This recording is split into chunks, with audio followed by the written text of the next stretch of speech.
bonjour à toutes et à tous et bienvenue dans Vue du Nîmes, le talk show de l'Université de Nîmes. Alors on se retrouve aujourd'hui pour la dernière émission de la saison 2 de Vue du Nîmes, donc c'est l'émission de l'été. Pour cette fois-ci, on vous a prévu plein d'invités, plein d'actus sur l'établissement. On va peut-être commencer par voir un petit peu qui nous accompagne pour cette émission. Mais d'abord, bonjour Tom, bonjour Yannick Servière, qui est avec nous pour aujourd'hui. Donc Tom, tu nous as préparé quoi pour aujourd'hui? De quoi tu vas nous parler? On va parler de plein de choses, on va parler d'actualité, on va parler de ce qui se passe un petit peu dans l'université, de petites recommandations pour cet été, l'instant geek habituel, et quelques surprises aussi pour la fin de l'émission. Super, merci beaucoup. Donc, à ma droite, on retrouve Benoît Rouag, le président de l'université. Bonjour Benoît. Bonjour Yannick. Alors, j'ai pas pu m'empêcher de voir qu'il y avait plein de projets qui étaient en cours à l'université, notamment pendant la période estivale. Est-ce que tu as envie de nous en parler un peu plus et de nous dire ce qui nous attend peut-être pour la rentrée? Alors non. Ok. Non, je n'en parlerai pas tout simplement parce que ça traîne de belles surprises, je pense, à la rentrée. Donc, vous avez pu voir qu'il y avait des caches-misères, je vais les appeler comme ça, sous le préau, du bruit dans l'amphi 5. Donc voilà, c'est à la rentrée, tout sera terminé. Donc, ce sont des travaux forcément. Et donc, vous verrez, vous aurez Je vous donne rendez-vous à la semaine d'après-rentrée. Je fais un peu de ici pour découvrir un petit peu ces nouveaux espaces qui seront aménagés. Effectivement, donc il y a quand même pas mal de choses en préparation. Et pour la semaine de pré-rentrée, peut-être qu'on se retrouvera aussi dans Vue du Nîmes pour parler un peu plus de tout ça. À côté de Benoît, on reçoit aujourd'hui Véronique Thiraud. Bonjour Véronique. Bonjour à tous. Merci beaucoup d'être présente. Donc, tu es là pour nous parler du colloque droit et contentieux nucléaire. On détaillera un petit peu plus tout ça tout à l'heure. Et donc, en face, on retrouve Grégory Maral et Alexandre Quick, qui sont deux personnels en charge du SUAPS. Bonjour à tous les deux.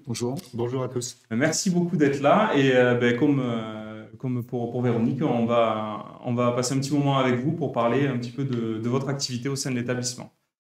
Donc, c'est le moment de passer à la première rubrique de l'émission qui est Unimactu.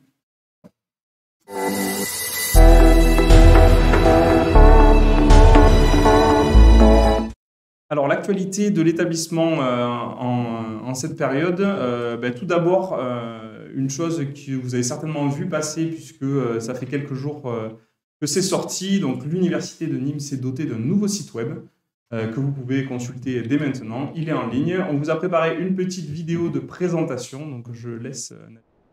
Pour être en phase avec sa nouvelle charte graphique, suivre l'évolution du web et les tendances actuelles, l'Université de Nîmes a souhaité procéder à la refonte de son site internet.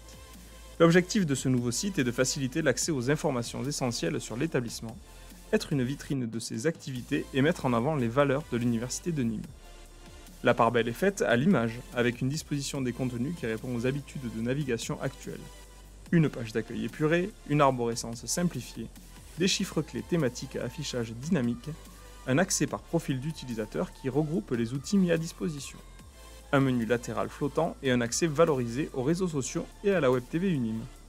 L'offre de formation est désormais intégrée à un portail dédié qui facilite la recherche par mots-clés. L'adresse du site n'a pas changé. Retrouvez tout cela sur unime.fr. Voilà donc pour ce nouveau site web. Il suffit maintenant de se connecter pour aller voir tout ça. Très jolie réalisation de la part de nos services qui ont été au travail longuement. On salue la DSI et la communication principalement pour tout ce travail. Donc maintenant, deuxième point d'actualité pour l'Université de Nîmes. En fin de cette semaine aura lieu le colloque droit et contentieux nucléaire, édition numéro 11. Et Véronique Thiraud, qui est enseignante-chercheuse en économie, est là pour nous en parler aujourd'hui. Est-ce que tu peux nous expliquer un petit peu ce que c'est déjà ce colloque? Bien, merci Yannick. Alors, droit et contentieux du nucléaire, tu l'as dit, c'est un colloque d'abord, donc qui va réunir un ensemble de chercheurs autour d'une thématique que nous évoquerons plus avant. Alors, je crois qu'il faut aussi dire que DCN, c'est un symbole de l'histoire de l'université. DCN, c'est un colloque qui a démarré en 2010, donc peu après de notre jeune université qui s'est qui a commencé son existence en 2007. Donc, c'est un événement qui est très important pour moi, mais qui, je crois, est très important pour l'université également, puisque c'est un peu la mémoire de ce qu'on a pu faire en recherche. Et c'est un colloque qui a annoncé le travail pluridisciplinaire qu'on mène aujourd'hui, qui a permis aussi, je crois, de contribuer à la mise en place de l'équipe d'accueil Chrome, qui est maintenant une grosse équipe et qui fonctionne très bien.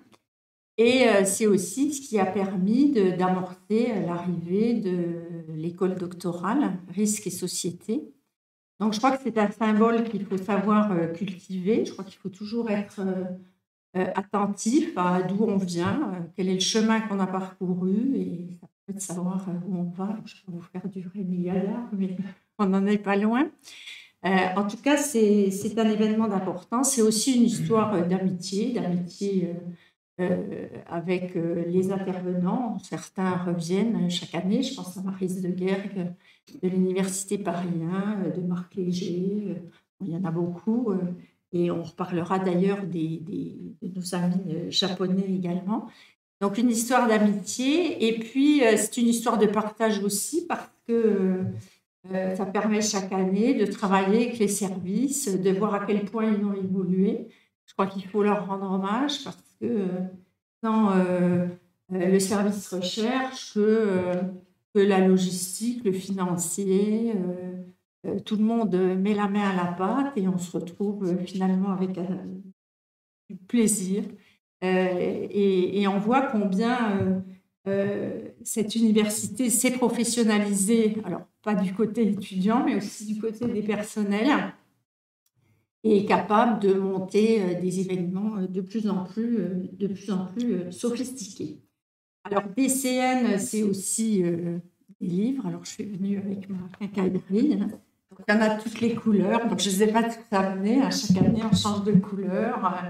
Cette année, on ne sera pas forcément dans cette collection-là, parce qu'on change de format. On a essayé de relancer un peu l'affaire au bout des 10 ans. On a fêté l'anniversaire donc en 2019.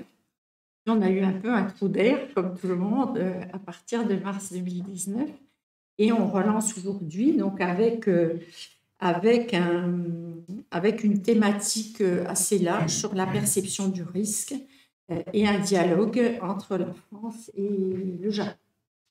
Et donc, c'est vrai qu'il y a ce lien qui est fort maintenant avec le Japon, surtout dans le cadre de cet événement-là. Est-ce que tu peux nous expliquer, peut-être rapidement, puisque c'est une édition qui est quand même dédiée à la relation franco-japonaise, comment s'est construit ce lien au fil des années? Alors, il faut savoir que toutes les éditions de DCN ont porté des sessions de droit comparé. Donc, tous les ans, on a des Coréens, des Japonais, donc des Sud-Africains, des Américains, Taïwanais, etc. On a essayé d'avoir le plus d'approches possible. Et puis, il s'est passé un événement en 2011. 2011, vous savez, c'est Fukushima. Et cette année-là, alors c'était un hasard, on avait choisi le thème de la sûreté. Alors, c'était un hasard sans en être un, puisque c'était le deuxième colloque. Et évidemment, la sûreté dans le nucléaire, c'est quand même le thème qui vient le plus rapidement à l'esprit. Et c'est la première année où venait M. Takahashi, donc un de nos collègues de droit public japonais, qui est professeur à l'université de Kokugakuin. Et donc, le colloque s'est déroulé en octobre et il s'est présenté à nous en s'excusant du désastre que le Japon offrait au monde, à la vue du monde. Et on a été très touchés par ce qu'il nous a raconté. J'en ai encore la chair de poule aujourd'hui. Et depuis lors, eh bien, on a noué une véritable relation d'amitié avec lui, de partage. On le voit régulièrement, on échange plus que régulièrement. Et notre collègue Diego Tellez, que vous voyez dans d'autres cercles sur cette web TV, Eh bien, Diego a l'occasion d'être invité régulièrement. Donc, il y va déjà régulièrement en touriste. C'est un endroit qu'il apprécie beaucoup. Et donc, il s'y rend de façon très régulière à l'invitation de l'université de Kokugakuin. Donc, pour se renouveler un peu, on avait décidé de faire la 11e édition au Japon. 11e édition, donc qui devait avoir lieu en juin-juillet. Je crois que c'était la première date arrêtée, 2019. Bon, vous imaginez bien que nos projets sont tombés à l'eau et on a repoussé, on a essayé, etc. Et les fermetures de frontières aidant, eh bien, on n'a jamais pu aller au Japon.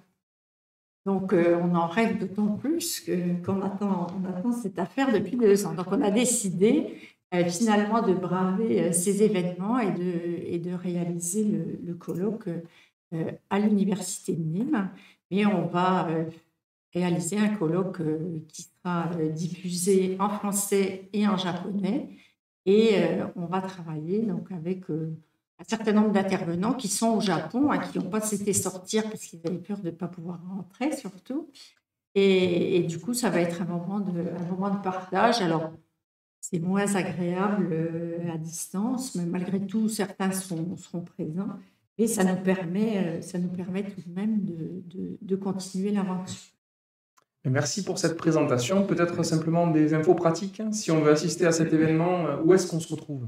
Alors, les infos pratiques, donc, il y a des liens dédiés, puisque tout va se faire via Zoom. Donc, ceux qui sont intéressés peuvent me contacter.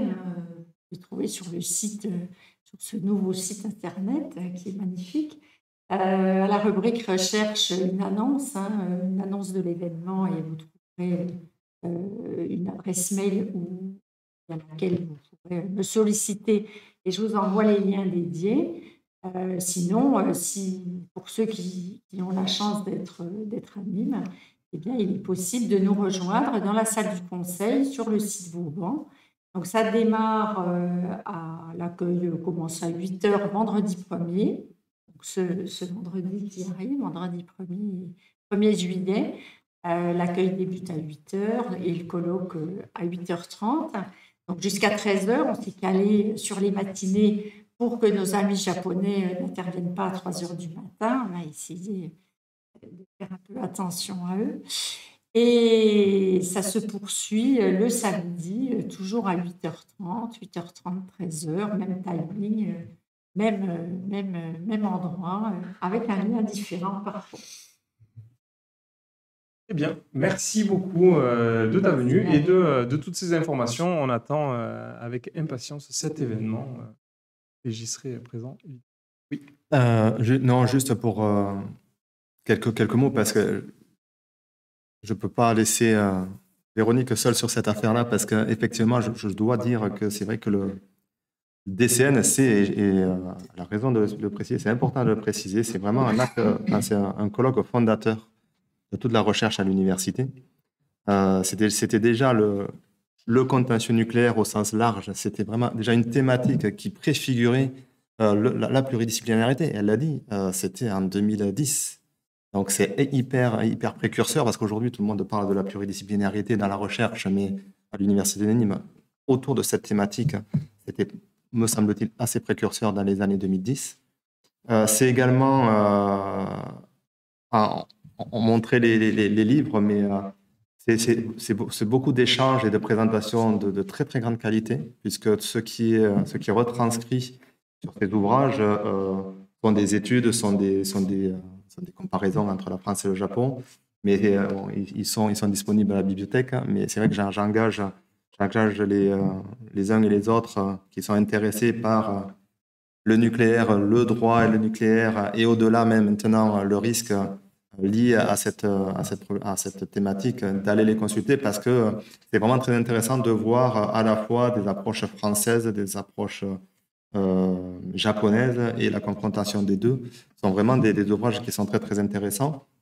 Je dois également signaler l'évolution du DCN, puisque c'est vrai qu'au départ c'était extrêmement centré sur le nucléaire, et puis au fur et à mesure l'intelligence des organisateurs, et là je dois aussi le reconnaître et il faut le souligner, c'est de faire évoluer aussi les thématiques en fonction de ce qui se passe de manière actuelle. Et donc c'est vrai qu'on avait, on avait le droit nucléaire axé sur la santé environnementale, on avait la non-prolifération, le contentieux. Enfin voilà, il y a beaucoup de... Chaque année, c'est hyper bien ciblé en termes de thématiques autour de cette problématique, et je trouve que c'était intéressant. Et pour terminer, j'ai eu la chance d'aller au Japon et d'être reçu par le président de Kogakuin, j'ai du mal à le dire. Et j'ai pu mesurer, l'intérêt qu'il avait envers notre université, l'intérêt qu'il avait, et ça on peut rendre hommage à Diego, qui fait un travail de lobbying assez extrêmement fort, mais combien en tout cas ils appréciaient la collaboration que nous avions au travers de cet axe-là. Et c'est vrai que là, on ne peut que le regretter, voire c'est peut-être une frustration pour l'instant. Ils étaient vraiment très, très partants pour organiser la 11e session chez eux. Et c'est vrai que c'est un crève-cœur de ne pas encore l'avoir fait, mais je suis persuadé que dès que la Covid sera terminée et que ça sera un peu plus calme, ça se fera. Mais voilà, c'est important aussi d'avoir le retour du partenaire, parce que nous, on peut toujours en parler et dire c'est super bien ce qu'on fait avec eux. Mais là, je peux vraiment attester de l'intérêt du partenaire japonais. Et cet intérêt, on le voit parce que systématiquement, chaque année, on a plusieurs, généralement, ils venaient. On avait 5, 6, 7 collègues japonais qui venaient. Bon, là, ils ne viendront pas tous, mais voilà, ça aussi, c'est important de le signaler. Donc, en tout cas, un grand merci. Et c'est vrai que la pugnacité et puis la continuité, je trouve, de cette thématique, c'est vraiment, pour ma part, c'est vraiment très, très, très important. Parce que ça montre vraiment le chemin aussi, au travers de l'évolution du colloque, le chemin que l'on a pu parcourir au niveau de notre recherche sur l'université. Bien, merci pour toutes ces remarques très encourageantes, en tout cas pour la suite des événements sur ces thématiques du droit et du nucléaire. Nous allons donc passer à la suite de la rubrique Unimactu avec une petite présentation d'un festival qui va avoir lieu en fin de semaine aussi. Merci beaucoup Véronique pour ta venue en tout cas, et à très bientôt. Donc du coup, pour enchaîner sur notre événement cette semaine, on a le festival Aficionados qui aura lieu vendredi après-midi. Ça ouvre au public vendredi après-midi. Donc le festival Aficionados, c'est le festival du master humanité et industrie créative de l'université de Nîmes, qu'on appelle souvent le master fiction. Et c'est un moyen pour les gens de découvrir ce qu'on fait dans ce master en fin d'année. Donc c'est un moyen pour le public de découvrir ce qu'on fait et de présenter les travaux des étudiants. Donc si jamais vendredi vous êtes présent à l'université, entre 14h et 17h, vous aurez l'occasion de participer à plusieurs activités. Une session d'escape game, donc l'escape game de l'université de Nîmes, le butin des condamnés qui a été réalisé par la promotion de Master 1 de l'année dernière, qui va ouvrir bientôt. N'hésitez pas à aller le faire, c'est super sympa. Vous aurez une rencontre avec une dessinatrice de BD, Ster, qui vient de sortir sa BD Entremêlée, qui est une étudiante diplômée du master. Et vous aurez des présentations de travaux étudiants. Donc que ce soit des travaux réalisés dans le cadre de cours, des films, des jeux, des podcasts audio, des éléments de fiction, des travaux créatifs qui ont été réalisés par les étudiants, des présentations, des rencontres. Donc ça devrait être un événement super sympathique et c'est aussi l'occasion de voir ce qu'on fait dans ce master qui, c'est vrai, présenté comme ça, peut sembler un petit peu mystérieux. Mais je vous assure, c'est super sympa. Je le dis en tant qu'étudiant du master, donc j'ai aucun biais là-dessus. C'est très très chouette, n'hésitez pas à passer et ça va être un événement assez original. Donc voilà, Aficionados, vendredi à l'université de 14h à 17h pour l'accès au public. Bien, voilà. Merci beaucoup Tom pour cette présentation et je vais te laisser la parole pour le petit sujet qui suit. C'est ça. Mais à l'honneur de nos invités. Donc je me tourne vers vous. Donc oui, on vous reçoit, comme l'a dit Yannick, en début d'émission pour vous présenter le SUAPS. Donc peut-être avant de commencer, pour les gens qui nous regardent, qui pourraient ne pas être au courant de ce qu'est le SUAPS, est-ce que vous pourriez faire une présentation rapide? Oui, on va faire une présentation succincte. Le SUAPS, c'est le service universitaire des activités physiques et sportives. Il dépend du département PAPSA qui, avec la filière STAPS, forme les étudiants en métier du sport. Et cette filière SUAPS qui est ouverte en fait à tous les étudiants en fait, de l'université, qu'ils soient STAPS, de droit ou d'autres filières, et qui permet en fait de pratiquer une pratique libre du sport On a à peu près une vingtaine d'activités à proposer aux étudiants dans un endroit maintenant qui est dédié, puisqu'on a un gymnase, on a une installation sportive. Et là, je tiens à souligner aussi l'importance qu'a pris le sport à l'université de par les moyens qui nous sont donnés. Donc, ça permet à tous les étudiants de venir pratiquer librement. Hein, c'est pas payant, donc tout le monde peut venir, quel que soit son niveau, pour pratiquer une vingtaine d'activités. Donc, cette année, on avait un peu plus de 700 étudiants qui pratiquaient nos activités au sein du SUAPS. Et on a eu à peu près 400 bonifications. Alors la bonification, qu'est-ce que c'est? La bonification, c'est une bonification de 0,1 point par semestre pour tout étudiant qui pratique une dizaine de fois au sein du SUAPS dans le semestre. Donc ça peut être sur plusieurs activités ou sur une activité en particulier. Donc les créneaux horaires sont plutôt entre midi et 13h30 et le soir à partir de 17h, 17h30 au sein de l'université, donc sur notre belle installation toute neuve, et en dehors aussi à travers la natation ou l'escalade. Voilà le SUAPS. Qu'est-ce qu'on peut dire? C'est aussi le SUAPS cherche aussi à se développer maintenant qu'on a cette installation. Donc l'année prochaine, on peut d'ores et déjà parler de certains projets qui auront lieu, notamment des compétitions sportives en interne avec inscription libre des étudiants. Donc il y aura du volley 4-4, du basket 3-3, une compétition de futsal et du badminton, et qui auront lieu le jeudi. Donc ça sera un jeudi, on a déjà les dates, mais je peux vous donner les mois parce que les dates peuvent encore changer. Donc en décembre, on aura 2 jeudis soirs qui seront dédiés à une compétition, on ne sait pas encore laquelle, donc soit volley puis l'autre basket, et au mois de janvier et de mars 2023. Voilà. Et ensuite, donc gros événement, notre jubilé dont Grégory vous parlera tout à l'heure. Et dans ce jubilé, en fait, on récompense nos étudiants qui ont fait briller en fait l'université dans les compétitions sportives au sein de la Fédération française du sport universitaire. Donc l'Assosport, c'est en plus, donc c'est dans le SUAPS, mais c'est une pratique là compétitive, donc qui s'adresse essentiellement aux étudiants et étudiantes qui souhaitent représenter l'université au sein des compétitions sportives et faire briller notre nom. Voilà. Autant que faire se peut. D'ailleurs, cette année, on a eu une équipe handball championne d'académie, garçon. On a eu Clément Bonnet en individuel qui fait 3e au championnat de France de boxe pied-point. C'est une belle perf. Et on a notre équipe de foot américain qui fait 4e aussi au championnat de France. Voilà pour les résultats les plus marquants, mais on a eu 140 étudiants impliqués au sein de l'Assosport pour représenter l'université cette année. Voilà. Merci beaucoup. Du coup, oui, sur ce jubilé, on a quelques images peut-être qu'on peut mettre en fond pendant qu'on en discute. Donc, le jubilé donc, a eu le 21 avril, si je ne me trompe pas. Est-ce que vous pouvez nous en parler un petit peu? Qu'est-ce que c'est qu'un jubilé? Comment ça s'est passé? Oui, bien sûr.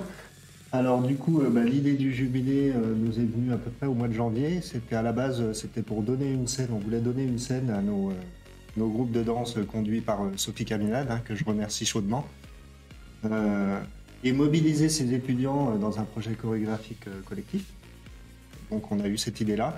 Et on voulait aussi donner une audience à nos équipes de sport collectif qui ont eu beaucoup de mérite cette année en disputant leur championnat dans un contexte encore compliqué, avec des établissements fermés, le public interdit, par exemple.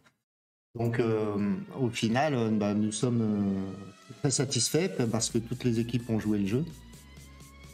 Ils ont pu montrer leur sport, leur groupe avec fierté, dans la bonne humeur. Le spectacle était plutôt réussi, plutôt bien rythmé, sur 1 heure, avec des chorégraphies entraînantes, des solos assez bluffants aussi.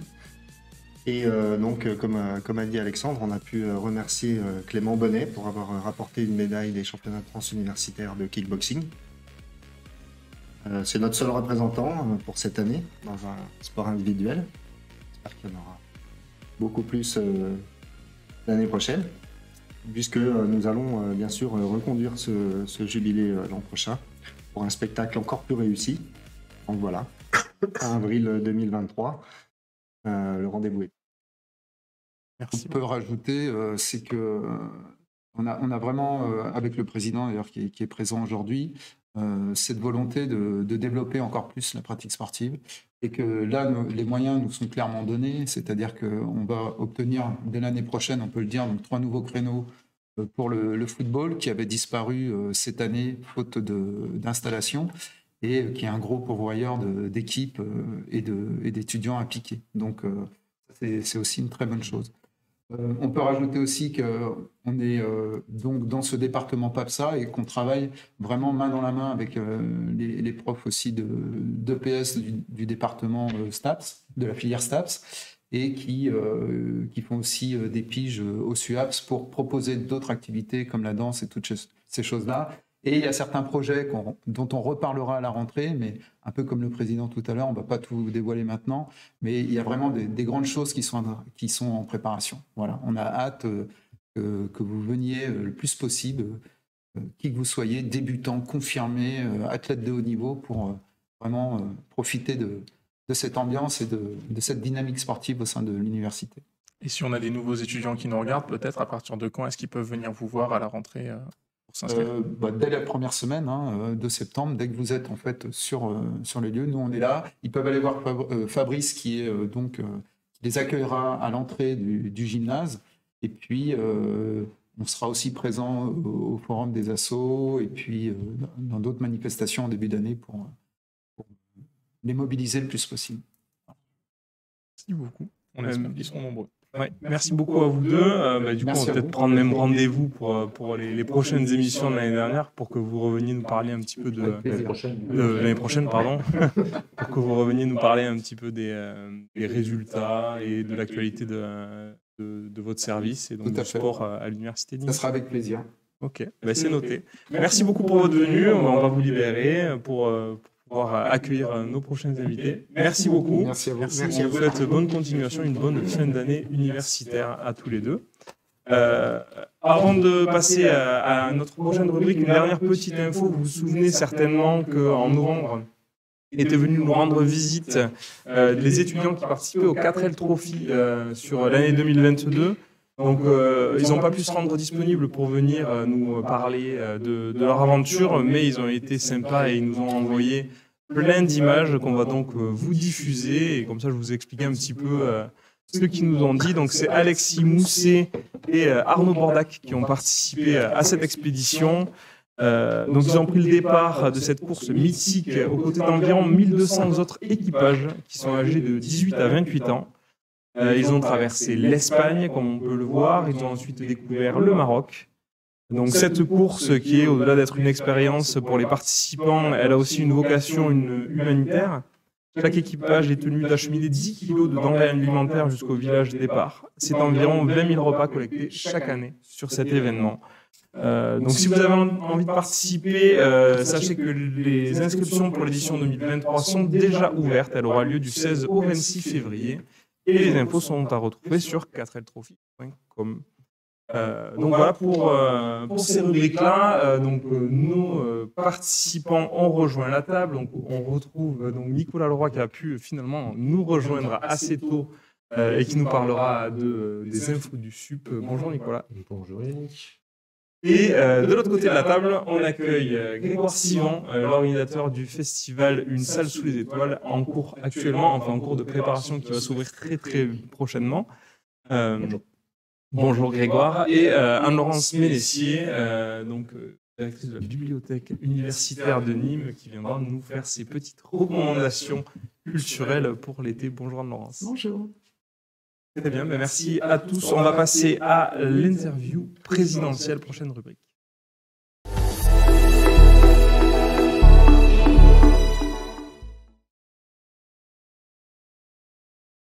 À toi la parole, Benoît. Merci. Bonjour Grégoire et surtout un grand merci d'avoir pris du temps pour participer à ce Vue du Nîmes parce qu'en plus en ce moment, c'est un peu la course puisque pour ceux qui sont sur le site Vauban, c'est l'installation de tout ce qui va se passer à partir de vendredi.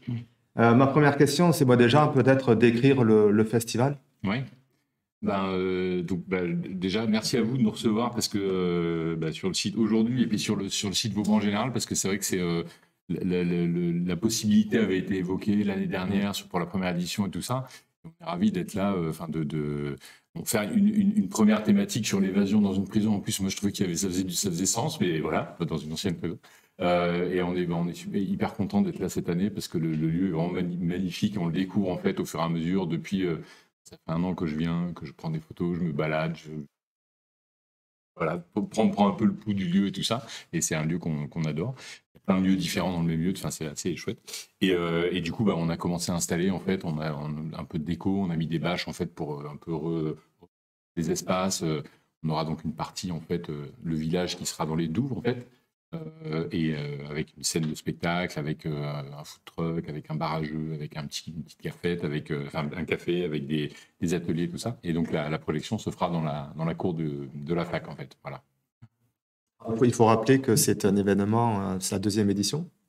Donc la première édition avait été organisée au Muséum d'histoire naturelle. Muséum d'histoire naturelle, voilà, qui était donc sur la thématique de l'évasion. Et cette année, c'est sur la thématique demain. Demain, exactement. Donc, demain, la première édition, c'était l'évasion. On sortait d'une sorte de généralisé mondial. On s'était dit, on va faire des films un peu pour voir un peu du paysage, des grands espaces. Et c'est vrai que la question de qu'est-ce qu'on fait après, l'avenir, le futur, demain, tout ça, c'est des questions qui se sont beaucoup posées ces 2 dernières années. Enfin, en général, et puis particulièrement pour les gens les artistes qui réfléchissent un peu au futur et tout ça. Et donc nous, on a voulu en fait se poser la question, c'est pas complètement innocent de le faire dans une faculté où on est en train d'apprendre de former des générations futures, de se poser la question d'après, en fait, qu'est-ce qui se passe après. Et là, l'idée, c'est de voir en fait comment dans le sous-texte, ils ont imaginé le futur, c'est voir comment les réalisateurs en fait se projettent dans l'avenir depuis les années 60-70. On a Soleil Vert qui a été tourné en 1974 et qui est d'ailleurs censé se passer en 2022. Donc on voit comment ils imaginaient le futur en 1974. C'est mieux que ce qu'on vit, donc on peut se dire que finalement c'est pas si mal. Et voilà, c'est voir en fait comment les artistes interrogent le futur dans des films qui ont été tournés dans le passé en fait.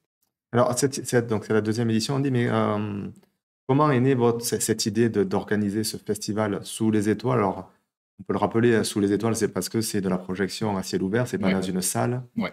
Et alors comment vous êtes venu, parce que vous êtes un groupe là de copains qui œuvraient depuis l'année dernière, enfin c'est la 2e édition, mais comment vous êtes arrivé à faire ceci et aussi pourquoi Nîmes, hein, pourquoi sur Nîmes? Et en fait, on a un groupe de potes en fait de Nîmes, en fait de collège. On s'est connus au collège Jean Rostand il y a très longtemps, dans les années 90, voilà. Et du coup, en fait, à l'époque, on est 5, il y a Emmanuel Martinetti, Philippe Rigoulot, Cécile Cavanne et Cédric Carieux et moi-même, Grégoire Sivan.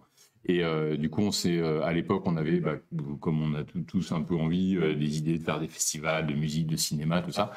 Après, chacun a fait un peu ce qu'il a, sa vie, son parcours professionnel. Et du coup, là, il y a 2 ans, on s'est dit, en fait, quand on était enfermé, en fait, on s'est dit qu'est-ce qu'on aimerait faire en sortant de notre maison, en fait. Voilà, cet été, qu'est-ce qu'on a envie de voir, qu'est-ce qu'on a envie de vivre, quel groupe on a envie d'écouter, quel film on a envie de revoir ou de voir. Et donc pendant 1 an, en fait, forcément, on a fait des réunions par Zoom, en étant enfermé, et en essayant de s'imaginer comment ça allait être quand on allait sortir, en fait. Et qu'est-ce qu'on aimerait montrer aux gens aussi. Parce que l'idée, c'est de faire un festival où on montre des groupes qu'on aime, des films qu'on aime. En espérant que ça plaira aussi aux personnes. Après, c'est des films qui sont connus, il y a des films qui sont déjà sortis, qui sont un peu... il y a aussi des avant-premières pendant le festival et tout ça. C'est vraiment de faire des soirées, en fait, un peu thématisées, où il y a plusieurs portes d'entrée. C'est-à-dire, s'ils viennent voir un groupe, ils vont découvrir peut-être un film, s'ils viennent voir un film ils viennent revoir Thelma et Louise, ils vont découvrir un groupe qu'ils ne connaissent pas. Il y a un bar à jeux, donc on peut découvrir aussi un jeu. Des ateliers, donc on peut tout à coup découvrir une création qu'on ne connaissait pas, il y aura du maquillage, il y aura pas mal de choses en fait à découvrir aussi en atelier. Et pour répondre à ta question, c'est vrai que le festival en fait ça s'est fait de manière un peu, ça s'est fait en partenariat avec le Sémaphore, avec Jean-Sylvain Minsen. Et en fait donc il y a 2 ans, moi je l'ai appelé, je lui ai dit écoute. Les ciné étaient fermés, moi c'était un crève-cœur de ne pas pouvoir aller au ciné, comme pour beaucoup de gens.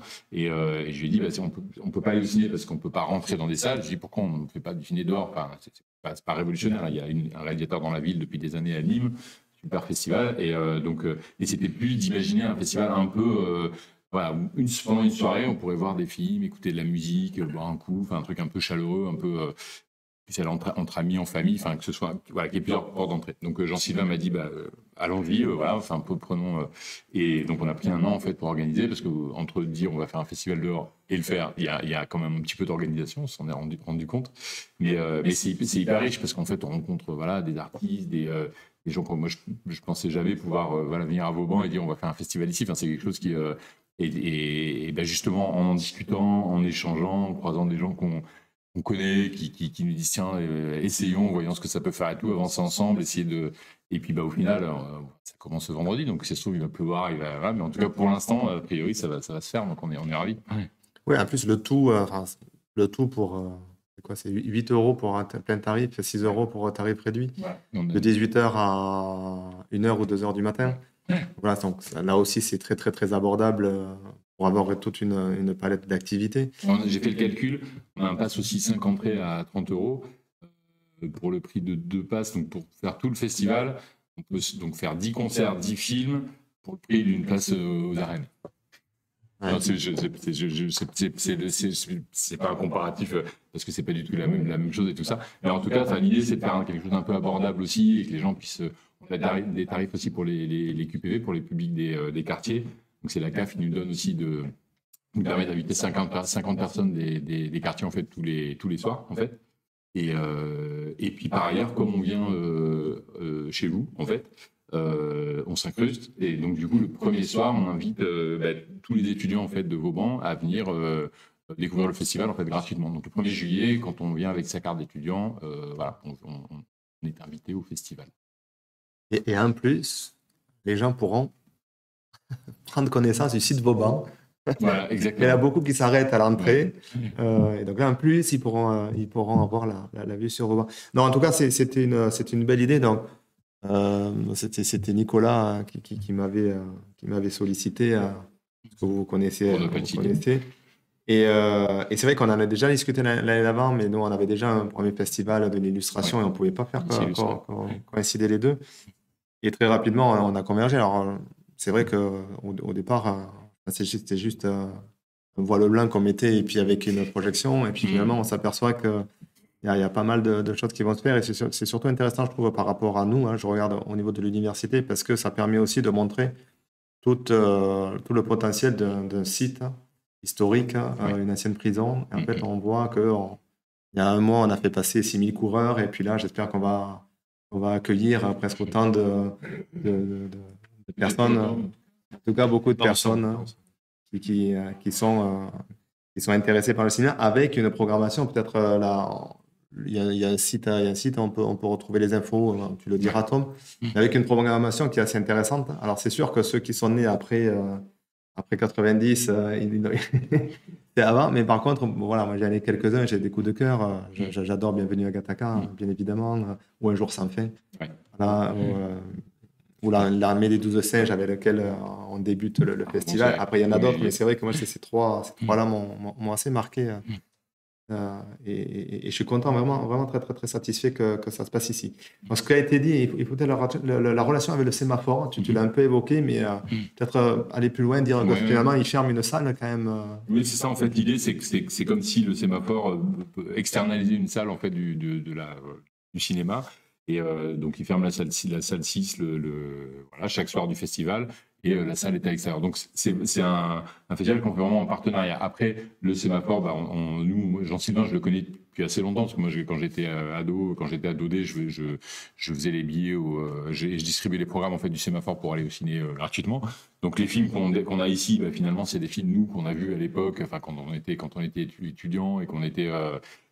voilà, donc, c'est essayer aussi comme ça de transmettre, entre guillemets, comme tu dis, il n'y a pas des films. Il y a des films récents en même temps. Il y a le 3 juillet, on a une soirée avec Patagraphe, qui est le clipper d'Orelsan, qui vient nous présenter ses courts-métrages, qui vient nous présenter La Quête, donc le film qu'il a fait avec Orelsan, et qui va faire une démonstration d'animation en direct. Donc ça va être vraiment une soirée, on a bien intéressante, parce qu'on voit une technique, la stop motion, qu'on connaît un peu, mais qui est intéressante à découvrir.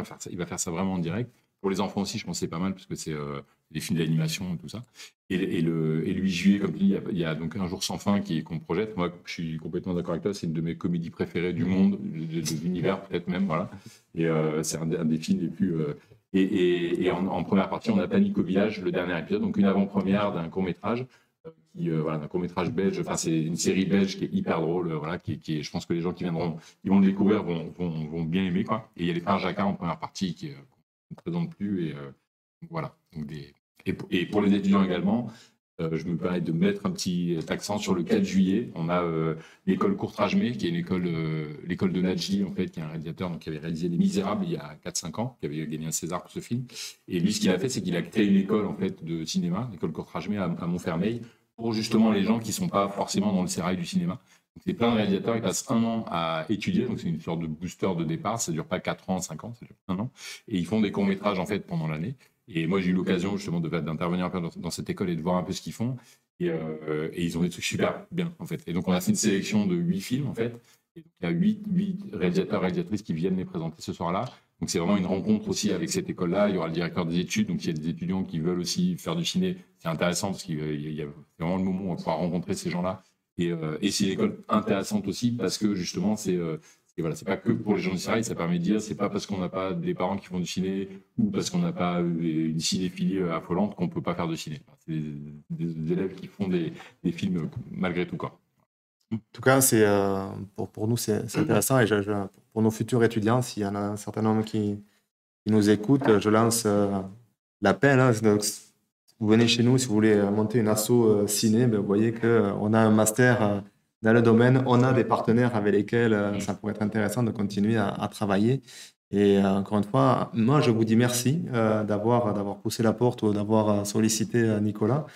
Parce que j'ai bien compris, c'est vrai que vous aussi, c'était intéressant pour vous d'avoir ce site, mais pour nous, ça donne aussi une autre dimension à l'université par rapport à l'ouverture sur le territoire qu'on prône depuis un certain temps, et au travers en plus d'un événement culturel, associatif, ludique, et pour tout le monde. Voilà. En tout cas, moi, je vous remercie vraiment de nous avoir fait confiance aussi et de nous avoir choisi pour mener à bien ce projet. De regarder la météo, normalement on ne devrait pas avoir de pluie sur les 10 jours, mais bon, c'est en jamais. En tout cas, un grand merci et merci d'être venu là. Et pour ceux qui sont encore sur le site, commencez à vous balader. Bon, depuis hier soir, on a des plantes dans la cour, mais là j'ai vu qu'il y avait des petites statuettes qui commençaient à être positionnées. On a des expositions aussi pendant le festival, on a deux artistes. On va faire aussi une petite expo à l'entrée pour raconter un peu l'histoire de Sur le porche. Hein. Ouais, sous le tunnel. Au niveau des bancs, ouais, c'est ça. Et puis au niveau des bancs, en fait, juste à l'entrée, on est en train d'installer en fait une petite exposition pour raconter justement ce qu'étaient vos bancs avant, versus ce que c'est devenu maintenant. Et c'est intéressant de voir justement la perspective d'un lieu qui peut vraiment changer en fonction des gens qu'il y a dedans, en fonction de ce qu'on y fait en fait, et que ça peut changer. Enfin, qu'il y a pas de parce que ça a été une prise en un moment, que c'est un lieu forcément négatif, ça peut devenir aussi, un lieu d'enseignement, de culture, et voilà, donc ça c'est cool. Vous savez, je terminerai là-dessus. Quand on a accueilli la première fois l'Urban Trail, il y a eu des coureurs qui faisaient cette réflexion. Je suis rentré dans la prison, je suis sorti de l'université. Ouais. Il est fort probable, et j'espère en tout cas, que des gens viendront en pensant aller dans une prison et sortir d'une salle de cinéma. Ça serait une belle opération pour tout le monde. Très bien. Merci beaucoup pour ce passage. On retient donc vendredi 1er, les étudiants de l'Université de Nîmes sont invités. N'oubliez pas votre carte d'étudiant pour accéder au site à l'événement du 1er. Donc, événement, ensuite, le festival qui dure du 1er au 12 juillet. Toutes les infos à retrouver sur le site unesallesouslesétoiles.fr, tout attaché. Réservation en ligne ou sur site s'ils veulent, si les gens oublient. Ok, donc réservation en ligne et directement sur place. Ok, super. Merci beaucoup pour votre venue. On va continuer l'émission avec vous si vous le voulez bien. Et donc on passe à la rubrique suivante qui est animée par Nicolas Leroy, c'est l'info du SUP.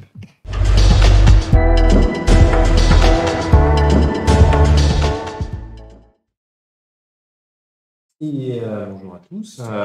Et donc, on va enchaîner avec cette info du SUP qui est consacrée, comme chaque fois, la question d'actualité, ce sont les inscriptions. qui débutent, qui ont débuté même depuis le début de la semaine. Alors, comment ça doit se passer? Donc, évidemment, les inscriptions, ça va concerner tous les étudiants. Alors, j'appuie là-dessus parce qu'il y a encore des questions de temps en temps. Les inscriptions ne sont pas automatiques, donc il faut toujours se réinscrire, même pour ceux qui passent d'une année à l'année supérieure, hein, qui ont réussi leurs examens, bravo, mais il faut quand même se réinscrire.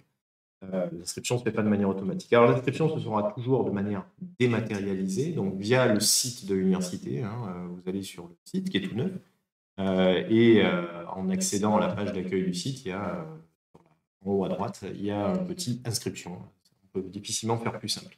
Et là-dedans, vous allez retrouver en fait toutes les infos que je vais vous donner. Bon, je cite ici, mais vous allez les retrouver à cet endroit.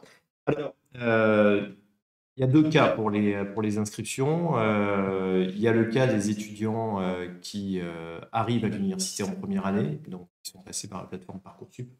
Soit donc ce sont des néo-bacheliers, soit ce sont des gens qui sont en Y. Et donc là, les inscriptions administratives pourront se faire à partir du 5 juillet, donc ce n'est pas encore ouvert. Le deuxième cas, c'est les étudiants qui étaient déjà chez nous, soit qu'ils passent d'une année en année supérieure, comme on l'a dit, soit qu'ils redoublent, soit des étudiants qui viennent de l'extérieur et qui ont été admis à l'université via l'autre plateforme qui est e-candidat, c'est-à-dire des gens qui rentrent en deuxième, troisième année, master ou licence professionnelle. Et donc, pour ces étudiants-là, les inscriptions sont déjà ouvertes. Elles sont ouvertes depuis lundi, donc vous pouvez vous connecter d'ores et déjà sur le site. Alors, attention au fait quand même que l'inscription administrative, qui est le premier stade de l'inscription, n'est possible que si vous êtes passé d'abord par une autre caisse, c'est vraiment une caisse là pour le coup, qui est celle du Crous, puisque vous avez l'obligation de payer la cotisation de vie étudiante et de campus, la CVFP, une taxe qui est versée au Crous et qui ensuite permet de faire fonctionner pas mal de choses autour de la vie étudiante, notamment à l'université. Donc là, il faut vous connecter d'abord sur une plateforme spéciale. On va retrouver sur le site, c'est cvec.étudiant.gouv.fr. Donc il faut payer cette taxe. Il y a des cas d'exonération qui sont indiqués bien sûr sur la plateforme. La taxe est de 95 €. Et donc c'est seulement à ce moment-là que vous allez pouvoir procéder à l'inscription. On vous demandera un justificatif en fait, de paiement ou d'exonération de la CVEC, donc il est impératif de passer par là dans un premier temps. Ensuite, donc, intervient l'inscription administrative. Alors, bon, tout se fait en ligne, je vous l'ai dit. Il y a des pièces à fournir, des pièces d'identité classiques, les relevés de notes qui permettent d'attester que vous êtes bien au niveau que vous visez, les attestations Parcoursup, d'admission Parcoursup ou e-candidat, l'attestation CVEC, etc. Bon, bref, toute la liste se retrouve sur le site également. Et ensuite, vous devrez payer les droits d'inscription, à ne pas confondre avec le CVEC. Le CVEC, je vous l'ai dit, c'est une taxe qui est versée au Crous. Les droits d'inscription, là, pour le coup, c'est à l'université. C'est ce qui vous permet d'être étudiant. Ces droits d'inscription, ils sont fixés réglementairement. Ils n'ont pas bougé depuis quelques années. Donc, c'est 170 € pour les licences, 243 € pour les masters. Il y a des exonérations pour les étudiants boursiers. Ensuite, une fois que vous avez payé les droits d'inscription, vous allez pouvoir passer à l'étape suivante. L'étape suivante, c'est l'étape de l'inscription pédagogique, c'est-à-dire que vous allez faire le choix des matières sur lesquelles vous avez la possibilité de choisir. Pour ça, il faut activer votre compte Internet, un compte informatique de l'université, ce qui, pour les nouveaux venus, vous donnera une adresse institutionnelle, @unim.fr, qui se terminera par @unim.fr. Et il faudra bien sûr consulter régulièrement cette boîte parce que c'est là que vous recevrez les informations administratives et notamment les informations sur la suite de votre inscription. Et donc, je vous l'ai dit, la dernière étape, c'est l'inscription pédagogique.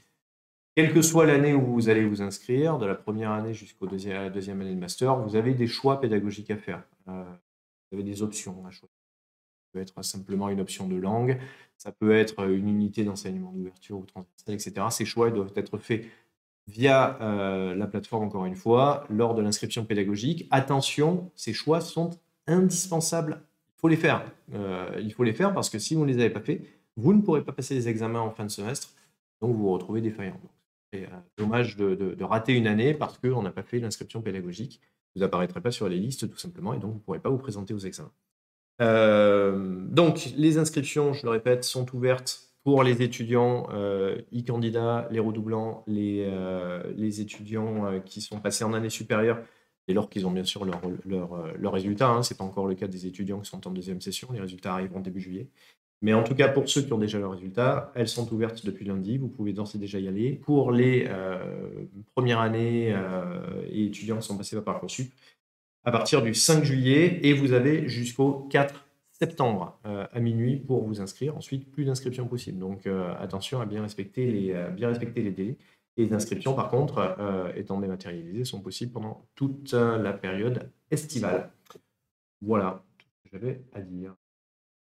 Super, merci beaucoup. Et du coup, on rappelle toutes les infos sur le site web de l'université, onglet inscription en haut à droite. Une adresse mail pour les questions, scolarité.inscription@unim.fr, tout au singulier, et un numéro de téléphone, le 04 66 36 46 34. Évidemment, n'oubliez pas d'être aimable. Si vous appelez le numéro, c'est pas parce que vous avez un problème que les gens ils sont pour quelque chose. Des fois, ça arrive. C'est pas une raison d'être désagréable. On parle d'expérience à ma gauche.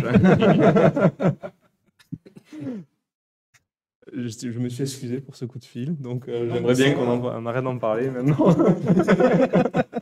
Si on règle ça aujourd'hui, de régler ça aujourd'hui, je pense que c'est bien. On a une audience. Très bien. Eh bien, merci. Donc, c'était l'info du SUP et on va passer à la chronique d'Anne-Laurence qui est Cultunim.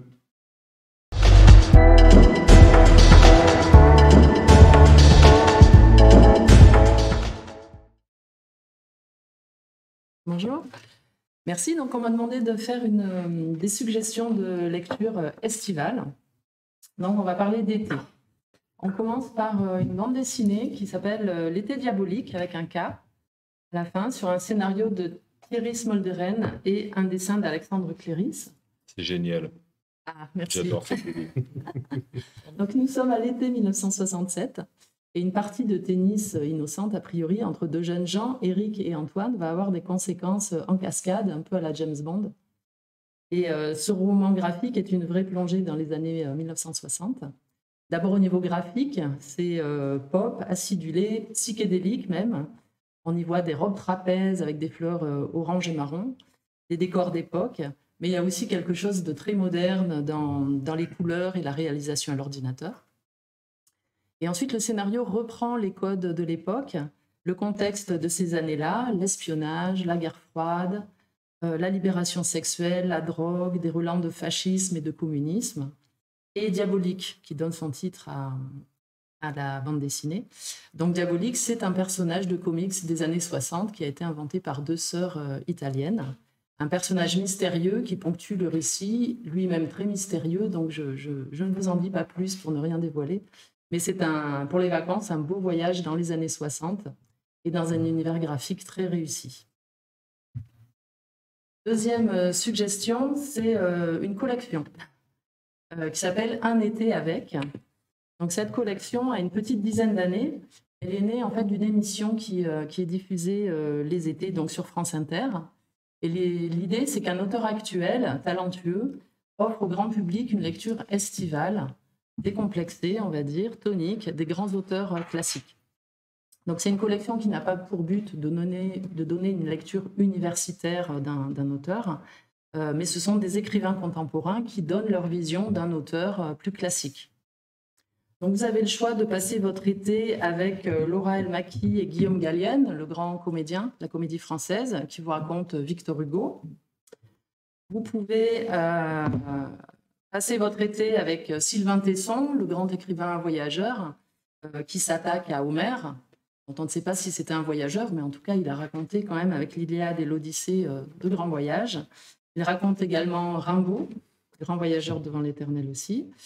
Vous pouvez passer votre été aussi avec Antoine Compagnon, qui lui est un enseignant, critique, romancier et académicien, qui vous raconte Baudelaire, Pascal, Montaigne ou Colette. Donc il y a assez peu de femmes dans cette collection, soit dit en passant, mais il y a quand même du beau monde. Et comme il s'agit d'une émission radio à l'origine, les podcasts sont encore disponibles sur le site de France Inter. Et donc, vous pouvez facilement écouter des épisodes qui font chacun 4-5 minutes, donc facile à écouter à la plage ou sur son transat. Troisième proposition pour cet été, alors je suis désolée d'avance, ça va peut-être rappeler des souvenirs douloureux à certains et certaines d'entre vous, l'indémodable cahier de vacances. Voilà. Et il y a donc des cahiers de vacances pour l'université dans de nombreuses matières, en stats, psycho, histoire, droit, éco-gestion. Alors, il n'y en a pas encore en SVT ni en maths, mais on guette les éventuelles parutions. Et donc, l'idée, c'est qu'au départ, c'est un outil d'orientation pour les lycéens, mais aussi de réorientation pour les étudiants, pour voir un peu quels sont les programmes et si ça peut être adapté pour une éventuelle réorientation. Et ça peut aussi être un outil de révision pour les étudiants de L1, puisqu'il y a des aspects disciplinaires, des aspects méthodologiques aussi, et donc il y a des contenus, bien sûr, mais aussi beaucoup de quiz, de jeux, de photos, de documents, et avec des corrigés. Donc, on fait une petite mention spéciale au cahier de vacances pour réussir en histoire, dont les auteurs ne sont autres que l'équipe des enseignants d'histoire de l'Université de Nîmes, donc Louis Baldasseroni, Sylvain Olivier, Isabelle Ortega, Éric Tessier. Et pour terminer, alors ça n'a rien à voir avec l'été, mais c'est un petit clin d'œil à notre invité et un hommage à Yves Coppens, préhistorien et paléoanthropologue de renom, décédé la semaine dernière. Alors pourquoi, me direz-vous? Alors, Yves Coppens, il a été docteur à 22 ans, il a intégré le CNRS, il se spécialise sur les éléphants préhistoriques et les dents de mammouth. Mais il était aussi passionné de cinéma et il a mené de front 2 débuts de carrière puisqu'il a été stagiaire auprès d'Agnès Varda pour une série de documentaires tournés sur la Riviera. Et donc, il a été assistant réalisateur sur les tournages. Parce qu'Agnès Varda a fait appel à lui pour l'aider à comprendre ce que montraient les vitrines du musée archéologique de Monaco. Donc finalement, Yves Coppens doit choisir entre ces 2 passions et il opte pour la paléoanthropologie. Donc en 1974, il acquiert une renommée mondiale avec la découverte, avec son équipe, du squelette de Lucie, qui a longtemps constitué le fossile hominidé le plus ancien connu. Jamais connu, 3,2 millions d'années. C'est un fan des Beatles aussi. Oui, d'où le prénom Lucie. Et un de ses livres les plus connus s'appelle Le genou de Lucie, et il est quand même probable que ce soit une allusion au genou de Claire, le film d'Éric Rohmer. Donc voilà, le cinéma n'est pas très loin de Yves Coppens. Donc c'était un pédagogue hors pair, un orateur né, avec une mémoire phénoménale, un talent de conteur qu'on retrouve dans ses livres, qui sont très faciles d'accès. Et on a aussi un certain nombre de conférences, d'entretiens disponibles sur YouTube, Dailymotion, très facile, très agréable aussi à écouter. Donc voilà, Yves Coppens, ça a peut-être été un talent perdu pour le cinéma, mais en tout cas, ça a été un grand savant et un grand vulgarisateur, et qu'on peut profiter de l'été pour le découvrir ou le redécouvrir. Merci beaucoup, Anne-Laurence, pour toutes ces recommandations. Je pense qu'il va falloir faire un choix quand même. Mais vraiment, en tout cas, très riche. Long, il y a de quoi lire. Oui, justement. Un petit peu trop, peut-être. Je n'ai pas tout emmené. Non, mais vraiment, très bien. Moi, je recommande effectivement les cahiers de vacances. J'avais j'avais jeté un œil à ceux sur le droit à l'époque. Et vraiment, je trouvais que c'était assez bien structuré. Ça reste quand même assez ludique. Oui, c'est pas très lourd. Est-ce qu'on gagne encore des Barbie et des Big Jim quand on arrive à les remplir ou non? Nous, à l'époque, je savais que c'était le but, en fait, ultime, c'est quand on terminait. Il y a un jeu concours à la fin. Ouais. Oui, là, Si. je sais pas. Alors, On j'ai gagne fait peut-être plein de cahiers de vacances, j'ai jamais rien gagné. Donc, soit je me suis fait avoir, soit... Un code Dalloz. Oui, c'est ça, le code civil. Super. Mais utile pour les étudiants en début de cursus, évidemment. Donc très bien, merci beaucoup. Donc on en a terminé pour cette rubrique sur les recommandations culture et on va passer à l'instant geek animé.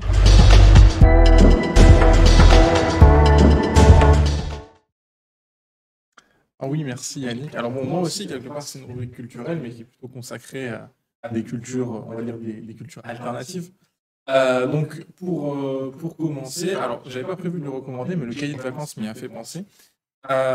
Puisque je voulais vous recommander une émission qui s'appelle Depuis quand, et dans l'ensemble toutes les émissions du même auteur, David Castello-Lopez, qui est un journaliste qui a une manière très particulière de présenter les choses, très rythmée avec des petites chansons, des petites musiques, et il a fait une série donc il y a maintenant un petit mois qui s'appelle Depuis quand, où l'idée c'est répondre à la fameuse question depuis quand ça existe, les cahiers de vacances, le basketball, toutes ces questions un petit peu un petit peu bête qu'on pourrait se poser des fois, bah, lui, il fait des enquêtes, il va sur le terrain et il nous explique depuis quand ça existe les choses de la vie.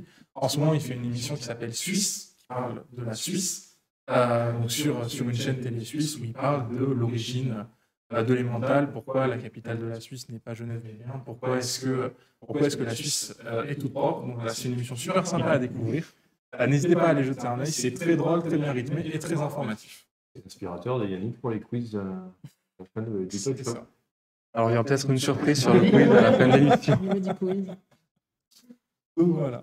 Ensuite, une autre recommandation, donc, je l'ai pu évoquer la dernière fois. La dernière émission était le lendemain d'une émission de Samuel Etienne qui a fait découvrir une exposition à son audience sur Twitch. Et les live Twitch dans les musées, c'est quelque chose qui apparaît, qui est de plus en plus régulier. Donc les deux principaux streamers que j'ai pu voir faire ces émissions, c'est Samuel Etienne et Étoile, donc avec l'émission L'Exposition Etienne et La Nuit au musée. Donc du coup, c'est des émissions super sympas. La dernière en date, c'est une émission d'Étoile qui a fait une visite du château de Versailles, donc une visite privatisée du château de Versailles. Donc en fait, il nous emmène avec des caméras, évidemment un guide conférencier qui nous explique tout ça. C'est super sympa à regarder, il y a une ambiance très particulière, c'est des émissions qui sont assez longues. On peut se poser devant, on apprend des choses, on passe un bon moment. Donc voilà, les rediffusions sont disponibles, n'hésitez pas à aller vérifier ça. C'est vraiment des émissions super qui nous montrent encore une fois que sur Twitch, on peut faire plein de choses super originales pour la culture, donc c'est plutôt. Donc là, c'est la culture qui s'invite, la culture, on va dire, traditionnelle qui s'invite sur Twitch. Et maintenant, je vais vous parler de deux événements où le monde de l'e-sport s'est carrément invité dans des salles emblématiques, puisque au mois de juin, on a eu deux événements majeurs de la culture e-sportive française qui se sont déroulés à Bercy. Donc le 4 juin et le 21 juin, on a eu la Trackmania Cup et la KC Experience 2. Alors qu'est-ce que c'est que ces événements? La Trackmania Cup, c'est un événement qui est organisé par Adrien Nougaret, Zerator, qu'on commence à connaître maintenant sur Twitch, un streamer montpelliérain, qui organise une compétition sur Trackmania. Donc c'est un jeu de voiture qu'il réussit à transformer à travers des cartes particulières en jeu de parcours. Donc c'est un énorme événement qui a quand même accueilli 15 000 personnes sur place et qui a eu un pic de viewers à 180 000 viewers sur Twitch. C'est un événement super, super sympa, très très engageant, vraiment, même sans rien connaître au jeu, on peut apprécier cet événement, donc c'était très très chouette. Et le second événement, la KC Experience 2, c'est une compétition e-sportive qui est organisée par la Carmine Corporation, qui est une grosse structure e-sportive française, et qui était un événement en fait, pendant lequel, sur plusieurs jeux, les équipes de la Carmine Corporation ont affronté les équipes d'une autre structure e-sportive, Vitality, notre grande structure française. Et c'était aussi un gros événement à Bercy qui a accueilli 12 000 spectateurs sur place et 175 000 viewers. Donc c'est des très gros événements qui sont pour moi des témoins de la démocratisation de l'e-sport en France, de la culture e-sportive en France et de la légitimisation, j'ai du mal à parler aujourd'hui, légitimisation de cette discipline. Donc voilà. Un autre événement un peu particulier, alors je ne sais pas s'il y en a parmi vous qui regardent Koh-Lanta à la télévision, mais après la finale de Koh-Lanta cette année, vous avez peut-être vu une pub très particulière, une pub assez second degré, on ne comprend pas trop ce qui se passe. Je suis là pour éclairer votre lanterne avec une sortie dont j'ai envie de parler depuis très longtemps, mais au vu du nom, je me suis dit que c'était peut-être pas la meilleure chose à faire, mais vu qu'on a eu une pub sur TF1, je me suis dit c'est le moment, on va parler de la Zizi Kaka Mixtape.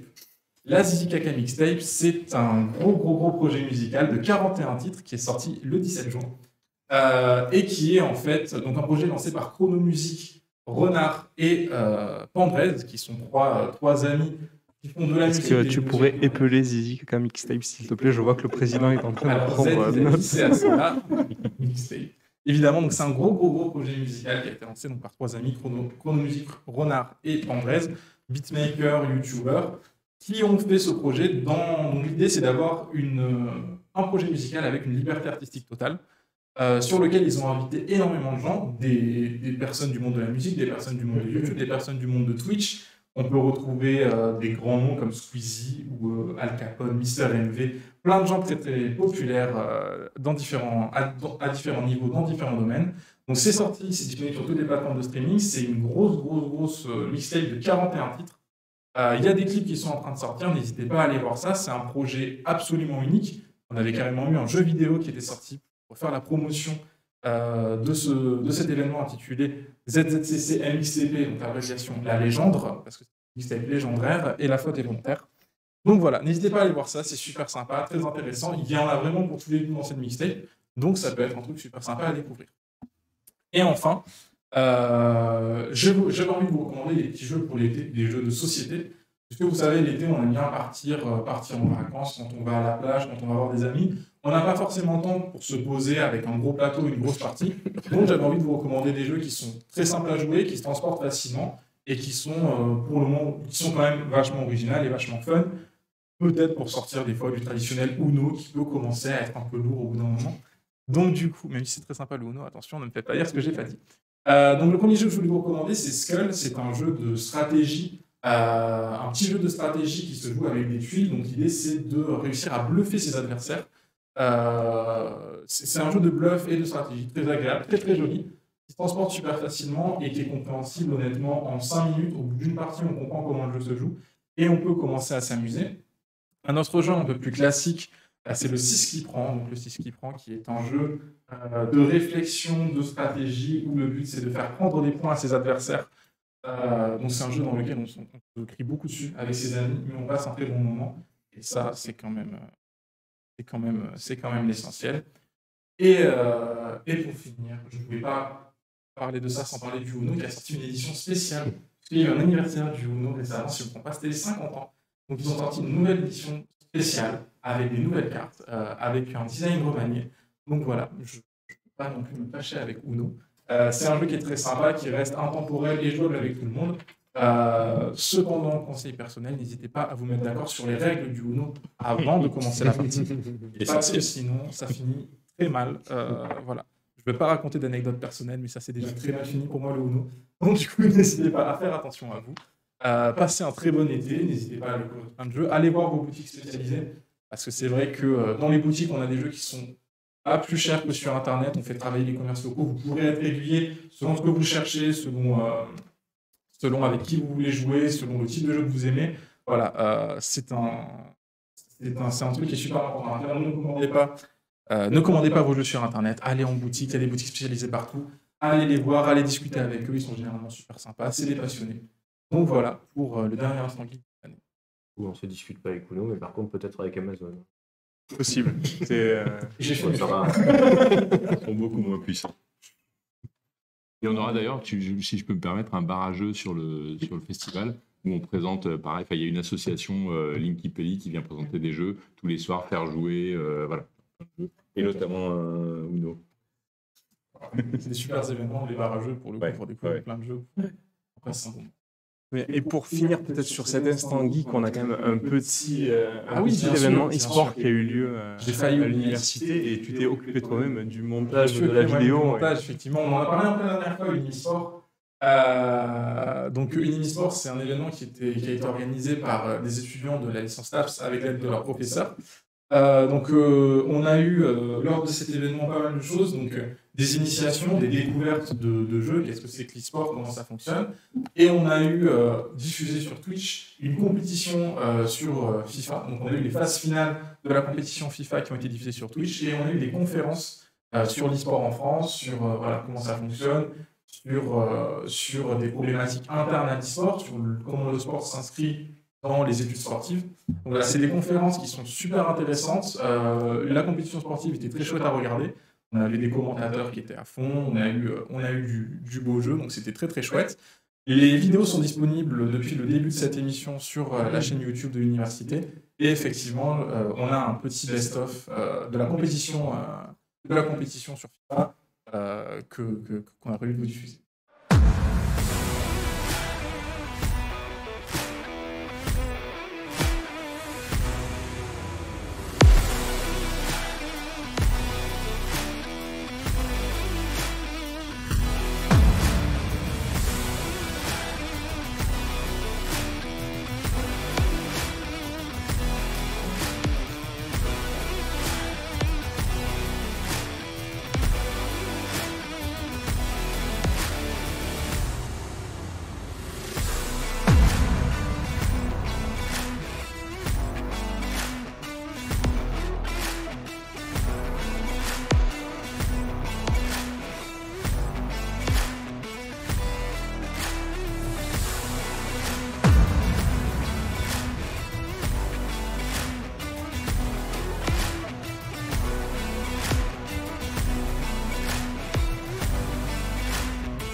C'est un peu masculin quand même. Tout à fait. Il y a Cette question d'ailleurs est abordée dans les conférences qui sont disponibles sur YouTube.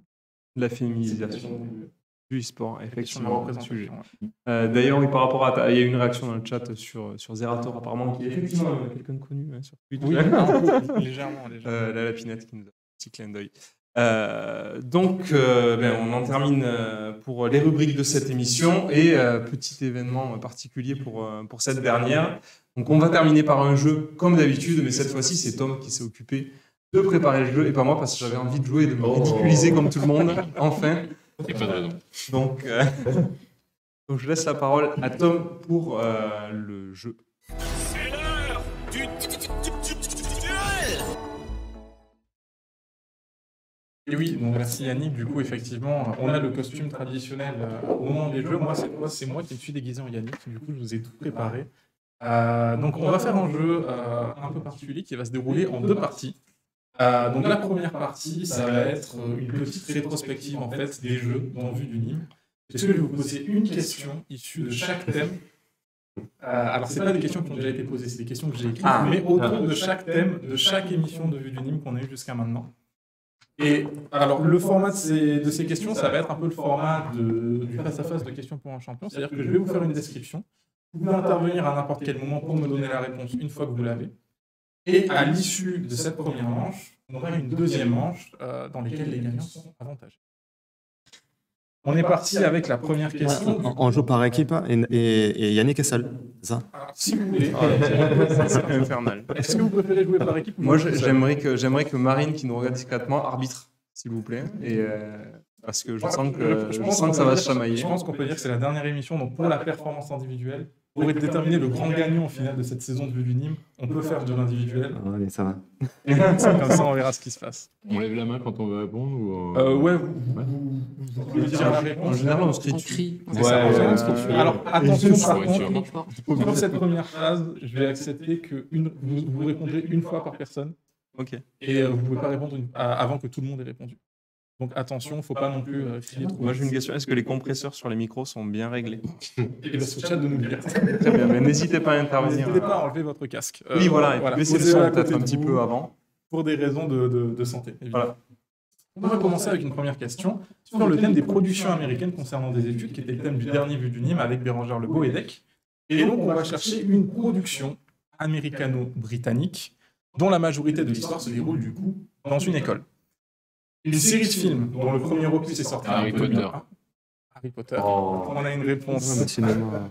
On a une réponse ici. Alors oui, les questions ne sont pas forcément difficiles. Hein. Il y en a qui sont difficiles, il y en a c'est assez basique. Donc du coup, Harry Potter pour la première réponse. Ici, ouais. J'ai l'impression qu'il y a... Bon. Ok, deuxième question. Une question sur l'olympisme, du coup, référence à notre émission avec Michael Guigou, dans le cadre de la semaine olympique et paralympique. On cherche un athlète brésilien qui s'est lancé dans la natation à l'âge de 16 ans et qui est l'un des acteurs les plus titrés aux Jeux olympiques de Londres. Son palmarès impressionnant lui a valu d'être souvent comparé à Michael Phelps, ambassadeur de la campagne de la candidature des Jeux de Rio de Janeiro en 2009. Il est le nageur le plus décoré de l'histoire des Jeux paralympiques. Né sans main ni pied, il est titulaire de 24 médailles olympiques gagnées entre 2008 et 2016. Michel Petrucci.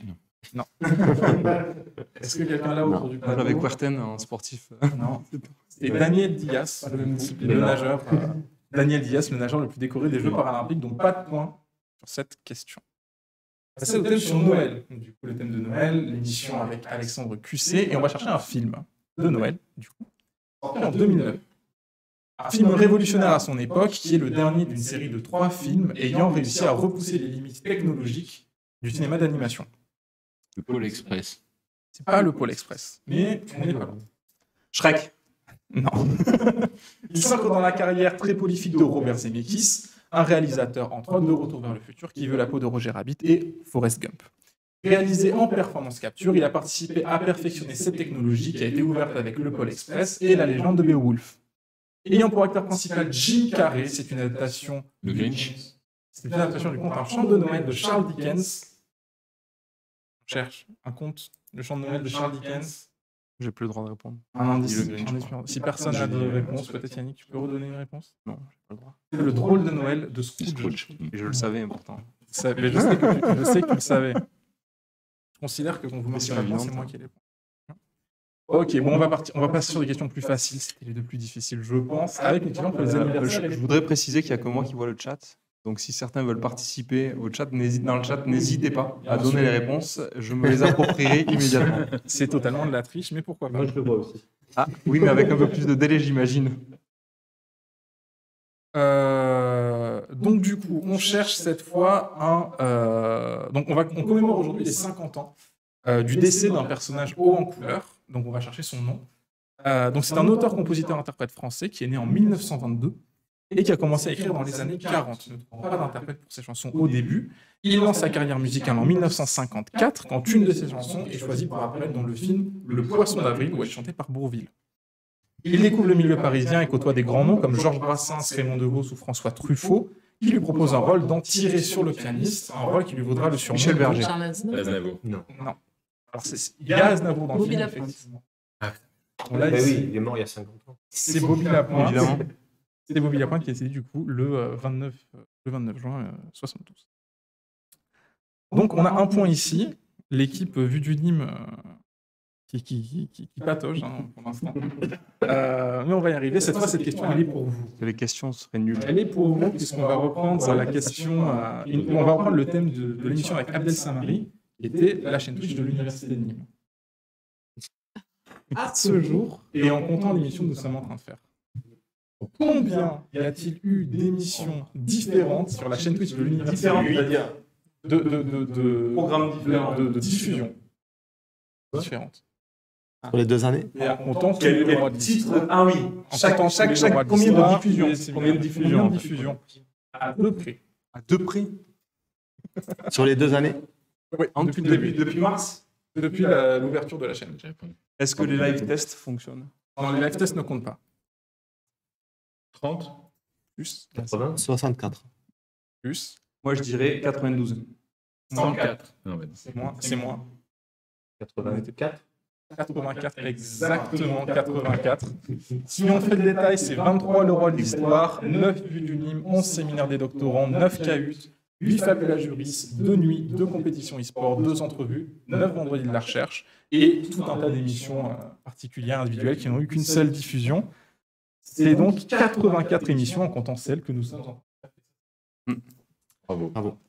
On va chercher ensuite un film en rapport avec l'université, reprenons le thème qu'on a eu quand on a eu et les bras à ouche. On va chercher un film sorti en 2013, un film récent, réalisé par Dan Scallon. Préquel d'un film populaire des années 2000, il raconte l'entrée à l'université des 2 personnages principaux de ce dit film. Il montre les difficultés de Jacques Sullivan et Bob Razowski. Ah, ben c'est Monstre et compagnie. Alors non, c'est le Le second, préquel de alors. Monstre et compagnie. Il s'appelle Monstre Academy. Monstre Academy. Monstre Academy. Un point pour Yannick. Et je le savais depuis le début. Yannick, il a entendu le nom du réalisateur, il s'est dit bah oui, Bah oui, ça. c'est évident. C'est sûr, c'est sûr. Ok. On va faire notre avant-dernière question de cette catégorie avec une question sur le thème de l'innovation, donc qui était le thème de l'émission avec Clément Bonnet. On va chercher des innovateurs, forcément. Nés au XVIIIe siècle dans une famille nombreuse.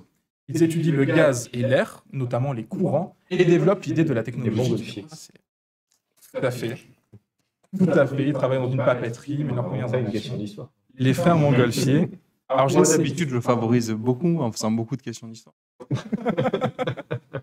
La système d'histoire, Yannick, ça tombe bien, parce qu'on va avoir une question sur l'histoire des universités, qui était la question de notre entrevue avec Anne-Sophie Barthès. Et on va chercher un programme qui a été mis en place en 1987, à la base d'une idée de Sofia Corradi, portée par une association étudiante, dont le nom est un rétro-acronyme, basé sur le nom d'un moine ayant vécu au XVe siècle. C'est Erasmus, figure emblématique de l'humanisme, évidemment, Erasme. Donc, le programme de mobilité internationale, Erasmus, c'est European Community Action Scheme for the Mobility of Universities. Erasmus. C'est la dernière fois que tu fais le quiz. Bien joué.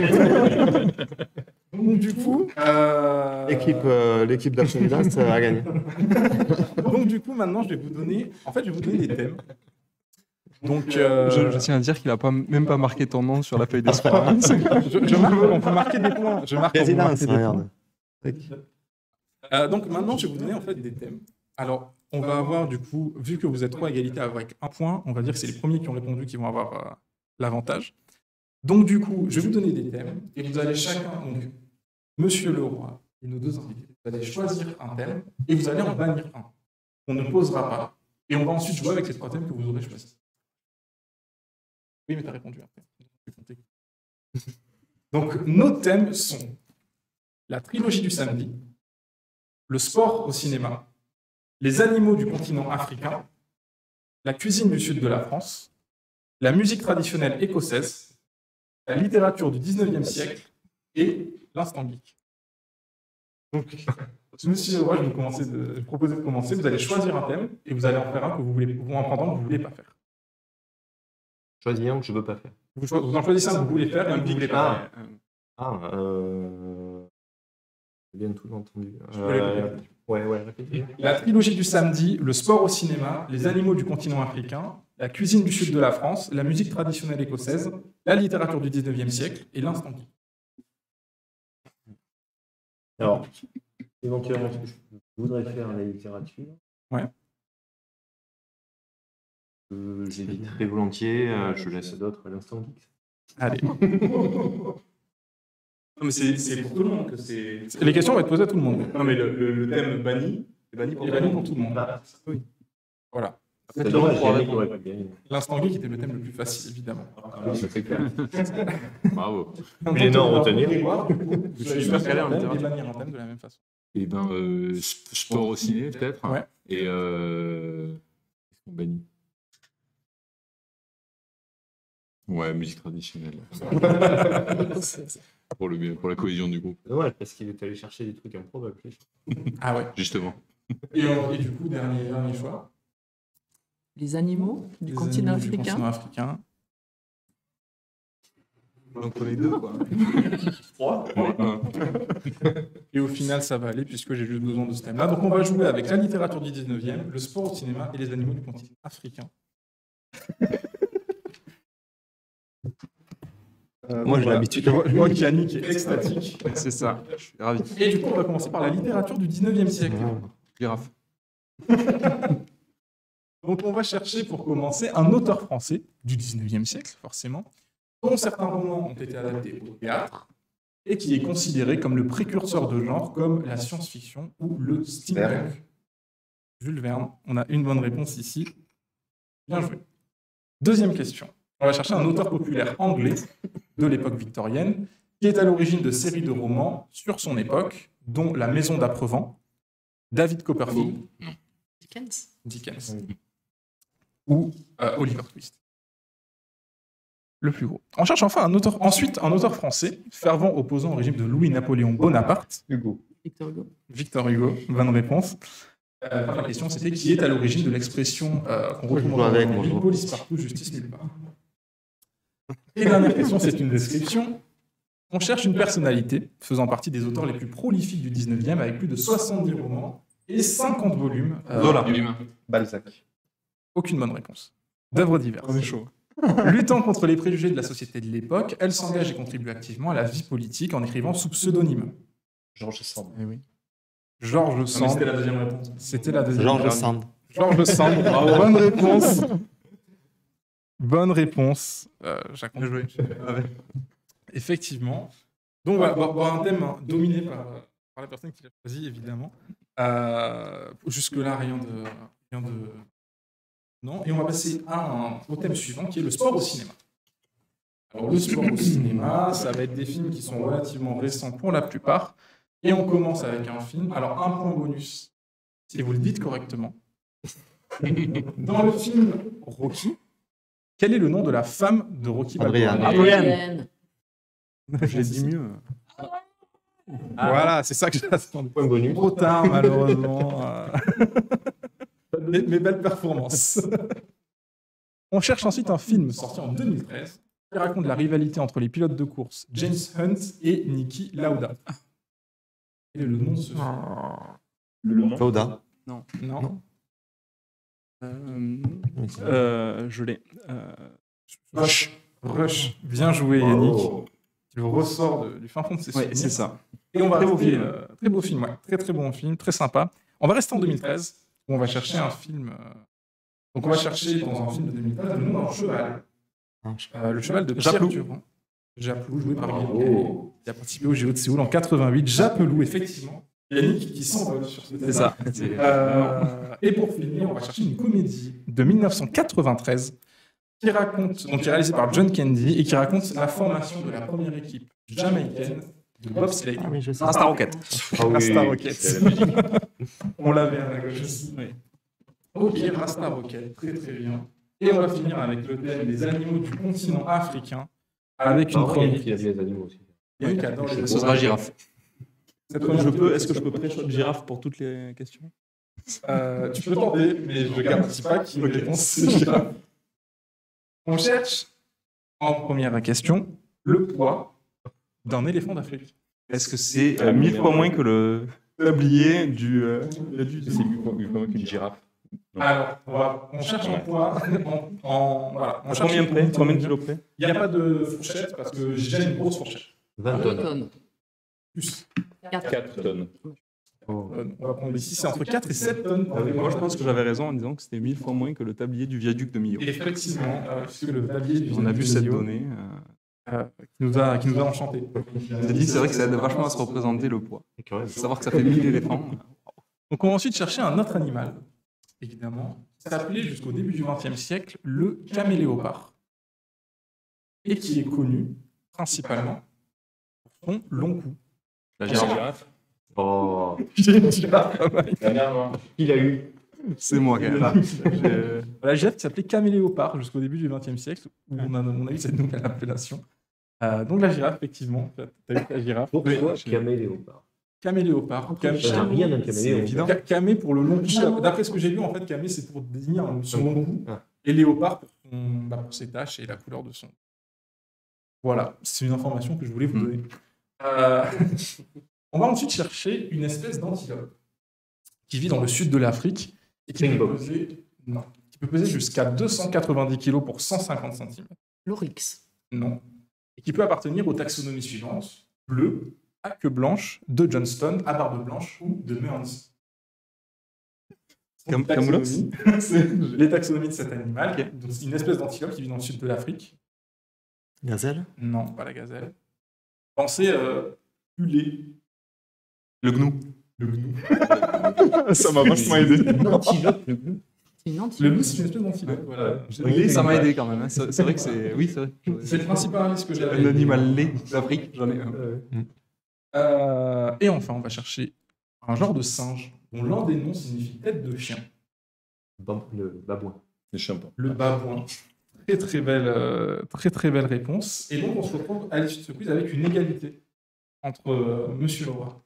Oh. Donc Leroy et merci égalité. Entre le poseur de questions et le répondeur de questions. C'est ça. Ce que je vous propose, pour vous départager, c'est de vous poser la première question du thème que j'ai juste après, la cuisine du sud de la France. Est-ce que ça vous va? Allez. À Marseille, il existe une charte de la bouillabaisse qui a été signée par plusieurs restaurants afin de garantir la qualité de ce plat traditionnel. Je vais vous demander de me citer 4 des espèces de poissons qui peuvent constituer la bouillabaisse selon cette charte.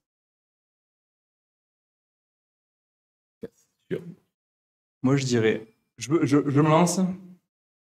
Le loup, la dorade, le merlu, la rascasse. Alors, je reprends mes notes. Le loup, je suis et pas sûr. suis pas sur une bonne réponse. Le loup, il n'y a pas. Il y en a dedans. La rascasse, oui, ça Non, c'est sûr. La rascasse, c'est sûr. Le rouget. Non, mais c'est... Il y a un truc, oui, du rouget, ouais, j'aurais dit. Il y a un truc, c'est le. C'est pas le barbu, un truc comme ça. Alors, j'ai pas ça. Non. Est-ce qu'on dit que c'est une égalité? On passe à la question suivante, peut-être, parce que là. Oui. Donc, la liste, moi, je suis c'était heureux. la rascasse, la baudroie, la rascasse blanche, le fiéla ou les congres, l'araignée ou la vive, le chapon ou le scorpène, la galinette ou le rouget gondin, le Saint-Pierre, la cigale de mer et la langouste. Bon, moi, j'ai aucun regret sur La ça. charte de la bouillabaisse. Bon, on va faire une question plus simple pour la suivante. Quel plat emblématique du Sud, ayant donné son nom à un long métrage, a une recette proche de la bohémienne, de la chichoumeille, de la piperade ou de la ratatouille. La ratatouille, Et effectivement. moi, on l'appelle la chichoumé. Voilà. Bah, on est sur une victoire de de Monsieur Leroy, victoire écrasante. Bravo. Est-ce que ça change Est-ce que ça change vraiment? Ce n'est que justice puisqu'il y a tout le temps. Est-ce gagne que tout le temps. Le pronostic n'était pas faisable facilement au final sur ce quiz? Bravo, vous posez des questions. C'est un très, très joli quiz. Donc, on a une première place de Monsieur Leroy avec 7 points. Yannick qui s'est. Oui, mais on a eu une aide dans le chat sur l'araignée. On n'a pas répondu. Effectivement. On a Yannick, du coup, en deuxième à 6 points. Et on a une égalité à la troisième place avec 2 points chacun pour tous les autres. Donc, félicitations à vous. Merci d'avoir joué avec moi. On est tous sur le podium.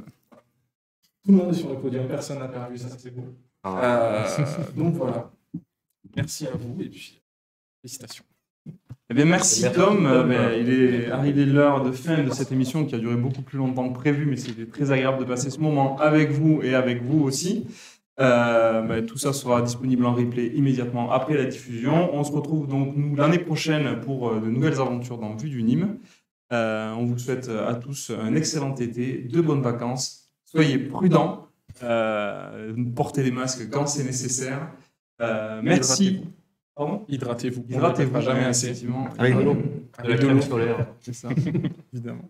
Merci à tous ceux qui permettent à cette chaîne de vivre et d'exister. Bon, bien sûr, tous nos streamers, apprentis streamers. Merci à tout l'accompagnement technique et communication qu'on a sur nos émissions.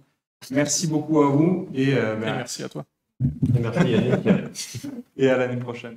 À l'année prochaine.